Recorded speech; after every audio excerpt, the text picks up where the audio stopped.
It's like the largest cup of coffee I've made in a long time. You know, like the setting on the Keurig, you have like the small, the medium, and the large. I usually press like the small little button every time. Sometimes when I'm feeling real. You wanna come over here, Eden? Come here. So it's Daddy and Eden time right now. Yeah, Daddy Eden time.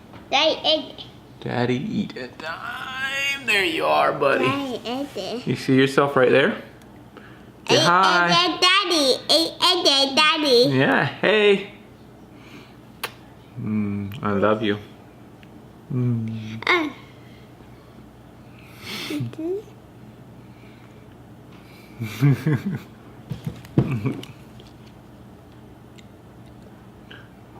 But yeah, this thing is like the 3-up, the major. It doesn't taste that good. I feel like it doesn't have enough, maybe not enough coffee, maybe not enough creamer. I don't know, but it's missing something.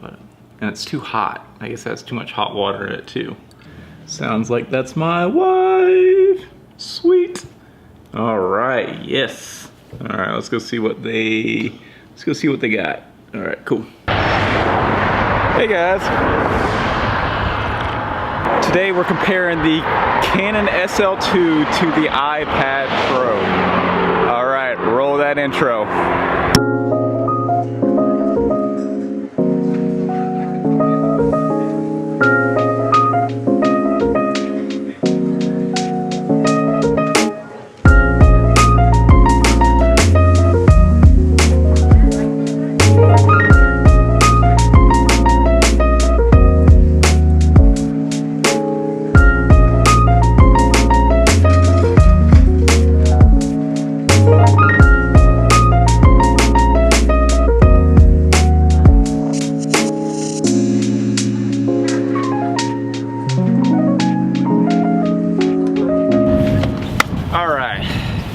We are directly in the River Arts District right now. This is going to be kind of like an official, unofficial, really just my take on what I found with using the Canon SL2 as well as the iPad Pro to shoot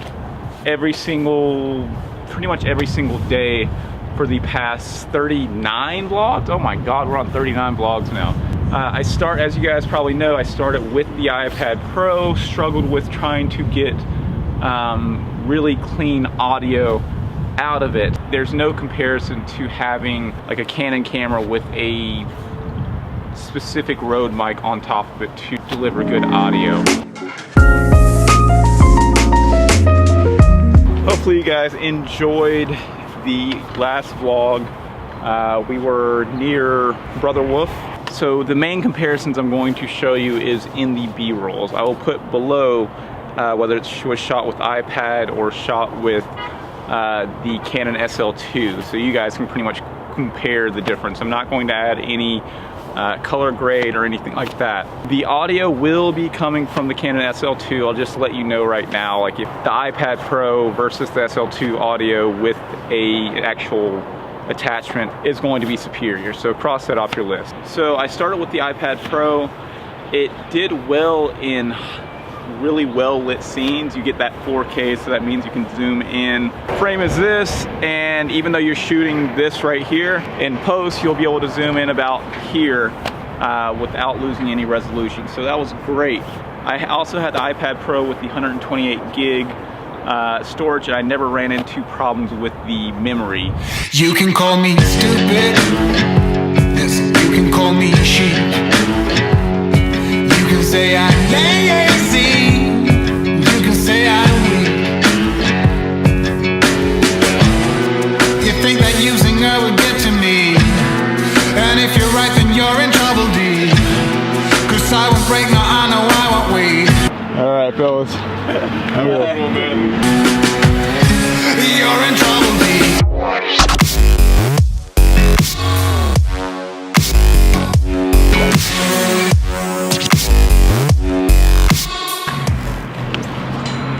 as I used the iPad Pro and posted more and more vlogs, a lot of times the image was very flat. I kept on getting complaints about the audio. Will the audio, will the audio. and I knew that something had to change. I bought the iPad Pro originally because one, it shot in 4K, two, it did slow-mo at 120 frames per second, and it also took time lapses. So those were the big reasons why I bought this guy. I bought this iPad Pro 2016 for about $400. Retail, it's probably still like $700, but $500 to kind of be even.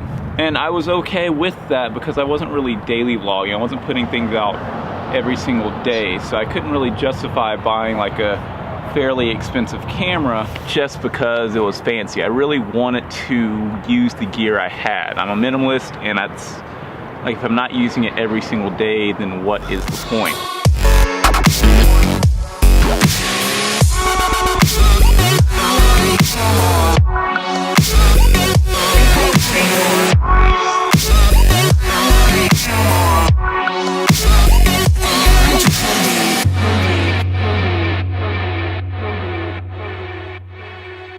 But when it comes to her, you better keep it sealed. Don't you dare say a single word, or I will strike you where it feels. When I bought the when I bought the Canon SL2, which by the way was roughly everything included, the Canon SL2, the Rode mic, Rode video mic, as well as like a Joby Gorilla Pod to kind of hold. All that combined was about $1,000, so it was a pretty big investment. I actually felt pretty bad about my purchase of the iPad Pro because that's one of the reasons why I purchased the iPad Pro, is because I really wanted to use it for filming. But I did find a way to utilize both. So let's jump into the real pros and cons and specs. So the Canon SL2 shoots 60 frames per second, meaning you can slow down speed half the amount of real time. The iPad Pro, on the other hand, shoots 1080, same as the Canon SL2, at 120 frames per second.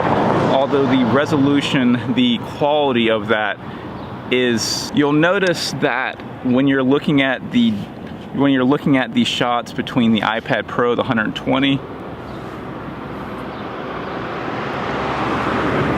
between the iPad Pro 120 and the Canon SL2 60, when I'm walking, you'll see that micro shake a lot more in the Canon SL2 because I'm not able to smooth it out even more. That's why I decided to bring these skates today. Get my own kind of Steadicam gimbal kind of setup in a sense. So that is definitely where the iPad Pro does better, especially when you have a lot of light around you. I usually, it's really easy with the iPad Pro, especially if you use all like the Final Cut Pro and photos and things like that. It makes the process a lot easier when you don't have to put in the memory card back and forth, but I've kind of adjusted to that. We already talked about low light. Canon is way superior in that. Even though this isn't the best camera in the world, it does do well.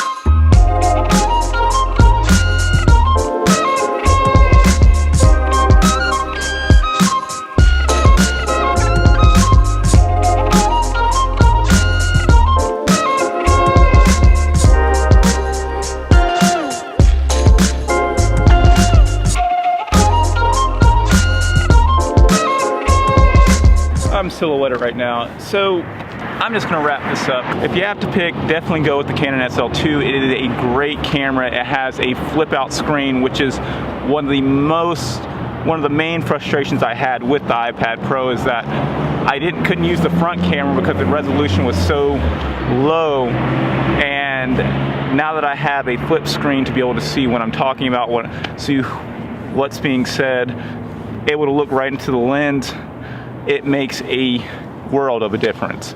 The ability to swap out mics as I expand, swap out lenses, definitely is a no-brainer. So go with the Canon SL2. I'll link that below. Well worth the investment. how I'm using them together, I'm able to cut down on the amount of time it takes me to shoot by making sure that the iPad Pro is always has a sufficient amount of light. So right now, we're losing light right now, but usually right before sundown or in the daytime. That way I can utilize that 120 frames per second and be able to really capture some smooth B-roll. It does take a good image in the daylight, so that's what I'm using that guy for. I'm also able to get really great time lapses out of it. The Canon SL2 is my talking head camera. Gets good B-roll as well, but it's not as smooth as the iPad Pro footage because it shoots at half the speed versus a quarter of that time using them. iPad Pro is showing my environment. You're seeing me on the Canon. And I think that about wraps it up. Hopefully you guys enjoyed this. Let me know what you want to see in the future. I'll be doing some more reviews. Official, unofficial, whatever. Real world is what you should call them. Real world. I'm extremely happy with my purchase, and it's paid off in folds and folds already, being able to use the SL2. The iPad Pro obviously does way more than just shoot video, so that as well has paid off. I have a marathon to catch with the wifey, so I will see you guys on the next one. Peace.